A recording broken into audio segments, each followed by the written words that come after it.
സ്ത്രീയുടെ പതിവുകൾ സാറയുടെ ലൈഫിൽ നിന്ന് മാറിപ്പോയിട്ടും പറഞ്ഞ വാക്കുകളുടെ മുമ്പിൽ ചഞ്ചലപ്പെടാതെ അവിശ്വാസത്തിന്റെ ചിന്ത കയറി വരുമ്പോഴും ആ അവിശ്വാസത്തിന്റെ മുമ്പിൽ തളരാതെ ഒരു മനുഷ്യൻ പറഞ്ഞ വാക്കിനെ വിശ്വസിച്ചുകൊണ്ട് ദൈവത്തിന്റെ മുഖത്തേക്ക് നോക്കി നിൽക്കുന്നത് കാണുന്നുണ്ടെങ്കിൽ ആത്മാവിൽ പറയുന്നു, കടൽക്കരയിലെ മണൽ പോലെ ആകാശത്തിലെ നക്ഷത്രങ്ങൾ പോലെ നിന്റെ തലമുറകളെ ആക്കാം എന്ന് പറഞ്ഞവൻ വിശ്വസ്തനാണ്, അവൻ നിത്യദൈവമാണ്. ഈ വാക്കുകളോട് ചേർത്ത് വെക്കുന്ന ഒരു ശബ്ദം നിന്റെ അന്തരംഗത്തിൽ പ്രാർത്ഥനയിലോ പ്രവാചവാക്യത്തിലോ കിട്ടിയിട്ടുണ്ടെങ്കിൽ കൈ ഉയർത്തി ആമേൻ പറഞ്ഞോളും.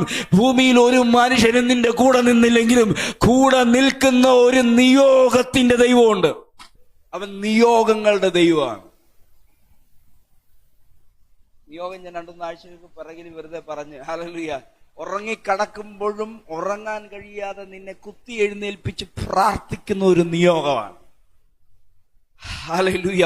ആഗ്രഹമില്ലേലും ആത്മാവിൽ എഴുന്നേറ്റ് നിൽക്കുമ്പോൾ ആത്മാവ് നിനക്ക് ചിന്തകളിലില്ലാത്തത് നിന്റെ നാവിലൂടെ പുറപ്പെട്ടു വരുന്ന ഒരു നിയോഗമാണ്. ഹല്ലേലൂയ. ഇനി നിങ്ങൾക്ക് മനസ്സിലാകുന്ന ഭാഷയെ പറയാം.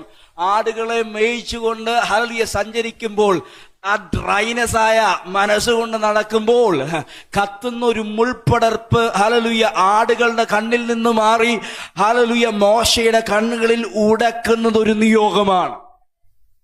അതുവരെ കയറി ചെല്ലാത്ത മലയുടെ മേളിലേക്ക് ആടുകളുമായി കയറാൻ ആ മനുഷ്യൻ തയ്യാറാകുന്ന ഒരു നിയോഗമാണ്.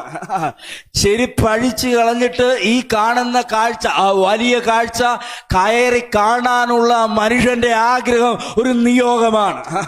40 വർഷം ക്ഷീണിക്കപ്പെട്ട തന്റെ അകത്ത് മറന്നുപോയ വെളിപ്പാടിനെ തട്ടിക്കൊടഞ്ഞെഴുന്നേൽപ്പിച്ച് നിയോഗിപ്പിക്കുന്നത് ദൈവത്തിന്റെ നിത്യ ദൈവത്തിന്റെ നിയോഗമാണ്.